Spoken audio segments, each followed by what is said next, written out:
Pemirsa, demokrasi Indonesia awalnya sempurna dengan terpilihnya Presiden Joko Widodo. Namun, kini demokrasi Indonesia terancam politik dinasti. Selain demokrasi, apa hal lain yang mengancam negeri ini jika praktik dinasti politik dipelihara dan tumbuh subur? Kita akan membahasnya dengan pengamat politik dinasti Yus Kenawas dan Waketum Partai Gerindra Habibur Rahman. Kita akan sapa, selamat pagi Bang Habib, selamat pagi Mas Yus. Selamat pagi Mas Jason. Selamat pagi, Assalamualaikum. Waalaikumsalam, terima kasih telah bergabung bersama kami. Mungkin saya mau ke Bang Habib dulu, karena yang lagi hangat dibicarakan adalah DPC Gerindra menyatakan Erina Gudono, mantu Jokowi ini masuk ke dalam bursa bakal calon bupati di Sleman, Daerah Istimewa Yogyakarta. Apa ya pertimbangan dari Gerindra sendiri, Bang Habib? Saya pengurus DPP ya, saya waketum di Partai Gerindra. Apa yang ada di berita itu adalah pernyataan dari DPC Gerindra Kabupaten Sleman. Ya, mekanismenya adalah pencalonan kepala daerah di kami, DPC bisa mengajukan, bisa mengusulkan aspirasi mereka melalui DPD, lalu akan dibahas di DPP. DPP membahas apa alasan-alasannya. Nah, lalu yang akan memutuskan pada akhirnya adalah Ketua Dewan Pembina sekaligus Ketua Umum kami, yaitu Pak Prabowo Subianto. Kami sampai saat ini belum menerima secara resmi di DPP pengajuan tersebut ya. Tapi kalau kami amati dari media yang disampaikan bahwa pertimbangan rekan-rekan di DPC Sleman adalah bahwa saudari Erina ini adalah tokoh muda ya, sosok anak muda yang mempunyai kapasitas ya.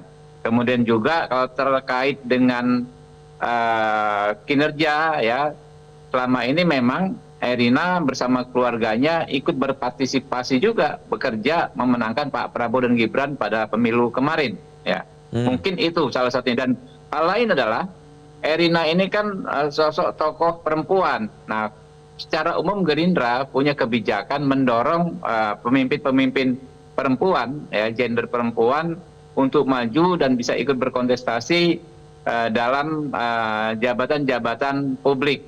Nah, itu yang memang kan kita susah juga kadang-kadang cari kader perempuan. Nah, ini kalau ada kesempatan seperti ini, mungkin itu yang menjadi dasar pertimbangan rekan-rekan DPC Kabupaten Sleman.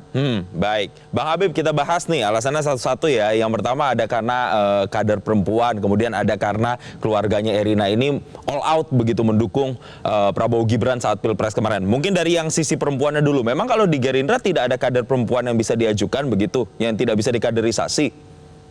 Saya nggak tahu. Nanti saya tanyakan ke teman-teman DPC Kabupaten Sleman.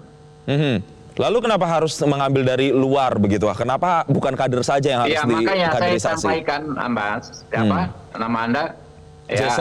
Jason Bang Habib. Bahwa kami ini sifatnya hanya menampung. Kami tidak bisa menyampaikan atau menguatkan argumentasi dari apa yang kami tangkap di media. Silakan saja teman-teman, apa yang Mas Jason sampaikan bisa juga nanti bagian dari hal yang akan kami konfirmasi ke rekan-rekan. Baik, kalau alasan kedua karena memang sudah mendukung begitu keluarganya terkait dengan pemenangan dari Prabowo Gibran di sana, berarti ini jatuhnya balas budi atau gimana? Sama lah, mau alasan pertama, kedua dan ketiga itu adalah hal yang diusulkan oleh rekan-rekan ya. Kami dalam posisi menampung, Mas. Jadi kalau Anda punya aspirasi yang sebaliknya ya nggak ada masalah juga, kami tampung juga. Jadi bukan politik balas budi nih, Bang Habib ya? Apapun itu, ini adalah politik kerjasama, politik kooperasi, politik kekeluargaan.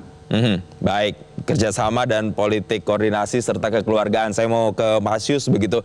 Mas Yus, apakah kemudian ketika nama Erina ini muncul di bursa calon bupati Sleman yang diusulkan oleh Partai Gerindra, ini cukup mengagetkan atau tidak? Atau ya sudah, ini memang biasa saja, sudah terprediksi?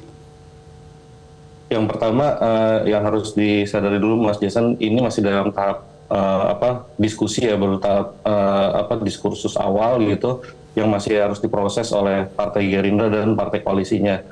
Namun munculnya nama keluarga Presiden Jokowi dalam bursa Pilpres seharusnya saat ini sudah tidak mengagetkan lagi, mengingat sebelum-sebelumnya juga di Pilkada 2020 ada Mas Bobi, ada Mas Gibran yang sudah terbukti cespleng gitu ya, formulanya memenangkan pemilu dengan angka yang cukup bagus gitu, dan kemudian sempat juga muncul diskursus mengenai Mas Kaisang yang ingin dimajukan di Pilkada Depok misalkan, atau di Pilkada Solo. Oleh karena itu munculnya nama keluarga Jokowi di dalam Pilkada ataupun nanti pemilu-pemilu lainnya bukan sesuatu yang mengagetkan gitu.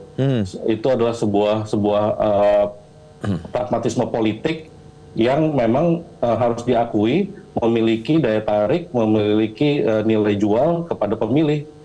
Seperti itu, Mas Jason. Mas Yus, berarti ketika sejumlah nama anak dan mantu dari presiden ini masuk dalam kontestasi politik lokal, misalnya di daerah, ada yang di Solo, ada yang di Sleman, ada pula menantunya yang nanti akan di Sumatera Utara begitu. Ini semacam mengesankan bahwa Presiden Joko Widodo menjajakan anak dan mantunya dalam kontestasi politik baik nasional dan juga lokal. Menjajakan sih enggak, Mas, tapi ini lebih ke arah kesempatan yang mungkin nggak akan datang dua kali bagi seorang politisi seperti Joko Widodo yang sebentar lagi juga akan habis masa jabatannya, dan memang secara natural politisi itu pada dasarnya ingin berkuasa selama mungkin dan seluas mungkin, dan begitu terbentur aturan maka membentuk dinasti politik adalah sebuah pilihan rasional. Saya katakan di sini sebagai sebuah pilihan rasional, bukan sebuah pilihan etikal. Namun memang itu cara yang untuk yang visible digunakan untuk mempertahankan kekuasaan dan memperluas kekuasaan. Untuk apapun alasannya, ada yang ingin mempertahankan legacy, ada yang ingin melanjutkan kebijakan-kebijakan terdahulu, apapun alasannya. Namun itu pilihan yang rasional bagi seorang politisi, bukan pilihan yang etikal ya. Oke, politik dinasti adalah pilihan yang rasional begitu dilihat saat ini. Tapi pertanyaannya nanti saya akan minta penegasan apakah sudah seterang benderang itu, artinya sudah semakin jelas. Dan nanti saya akan juga minta tanggapan dari Bang Habib kalau ketua umumnya sendiri mengatakan bahwa ya politik dinasti itu sah-sah saja begitu. Tidak ada yang salah dengan politik dinasti. Tapi jangan dijawab sekarang karena kita harus jeda. Pemirsa, Selamat Pagi Indonesia akan kembali usai jeda berikut ini.